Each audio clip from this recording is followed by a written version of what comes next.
What's up, guys? It's Hardcore Crypto here. In this video, we shall be taking a good look at Apple, and as we could see right here, Apple is doing very well in the sense that it's approaching resistance and it's been doing very well. If you watch my previous video on Apple, I was most likely bullish than bearish for Apple, and we look at things right here from the daily time frame.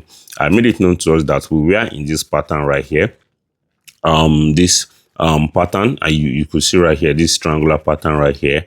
It was so obvious that we are most likely going to break out, and we broke out, found support, and we rallied all the way to the upside. And we look at things right here, looking at this pattern right here, our major target is most likely going to be if I should move this all the way to this level right here, our next major target is mostly going to be $315.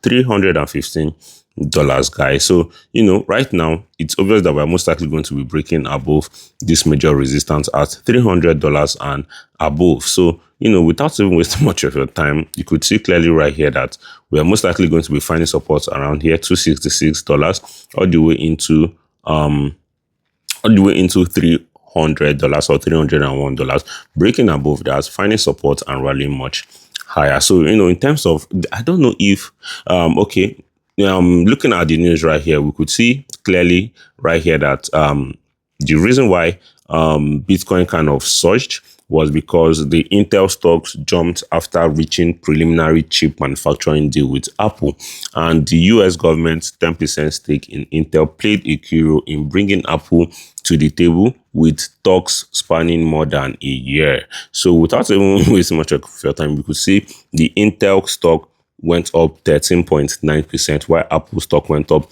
2%, which have reached a preliminary agreement between both parties for Intel to manufacture some of the chips that power Apple devices. According to the Wall Street Journal, Intel stock rose sharply on the news, and according to the journal, a formal deal was hammered out only recently, capping a negotiation process that stretched across more than a year. It remains unclear which Apple products Intel would manufacture chips for, which I think is most likely going to be for laptops, which is Apple's branded MacBook. So Apple ships more than 200 million iPhones a year, along with millions of iPads and Mac computers. Representatives for both companies declined to comment. So right now both parties, none have said anything about it other than what the news have for us. So I think with the look of things right here on hardcore stock, I don't know if I said hardcore stock or hardcore crypto, but it's definitely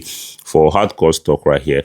I think I'm most likely bullish on this news, and even regardless of that, we still saw where our price target for Apple is, even if we are most likely not going to be following the news, or if the news will be bullish or not. But other than that fact, we're most likely going to bring all the way to $312 being our next major target. So yeah, thank you guys for watching. If you enjoyed this video, subscribe, turn on post notification, share this video with your friends, and have a wonderful day and a wonderful weekend. Peace out, guys.